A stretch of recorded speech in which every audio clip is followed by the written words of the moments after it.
పురుషుడు ఎలా ఉండాలి, స్త్రీ ఎలా ఉండాలో అనే కాదు, పురుషుడు ఎలా ఉండాలో కూడా ధర్మశాస్త్రం చెప్పింది. ఎందుచేతో ఈ పద్యం జనబాహుళ్యంలోకి రాలేదు. కార్యేషు యోగి కరణేషు దక్ష రూపేచ కృష్ణ క్షమాయాతు రామ భోజ్యేషు తృప్త సుఖదుఃఖ మిత్రం షట్కర్మయుక్త ఖలు ధర్మనాథ. కామాంధక నీతిశాస్త్రం 1. కార్యేషు యోగి, పనులు చేయటంలో ఒక యోగి వలె ప్రతిఫలాన్ని ఆశించకుండా చెయ్యాలి. 2. కరణేషు దక్ష, కుటుంబాన్ని నడపడంలో, కార్యాలను నిర్వహించడంలో నేర్పుతో సంయమనంతో వ్యవహరించాలి, సమర్థుడై ఉండాలి. 3.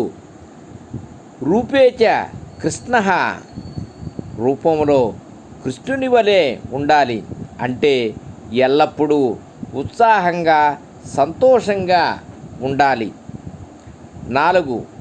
క్షమాయాతు రామ, ఓర్పులో శ్రీరామునిలాగా ఉండాలి, పితృవాక్య పరిపాలకుడైన శ్రీరాముని వలె క్షమించే గుణాన్ని కలిగి ఉండాలి.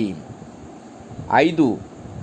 భోజ్యేషు తృప్త, భార్య తల్లి వండిన దాన్ని సంతృప్తిగా వంకలు పెట్టకుండా భుజించాలి. 6. సుఖదుఃఖ మిత్రం, సుఖదుఖాలలో కుటుంబానికి మిత్రుని వలె అండగా ఉండాలి, మంచి చెడ్డలలో పాలు పంచుకోవాలి. ఈ షట్కర్మలు, ఈ 6 పనులు సక్రమంగా చేసే పురుషుడు ఉత్తమ పురుషునిగా, ధర్మనాథునిగా కొనియాడబడతాడు. సర్వే జనా సుఖినో భవంతు. ఓం నమః శివాయ.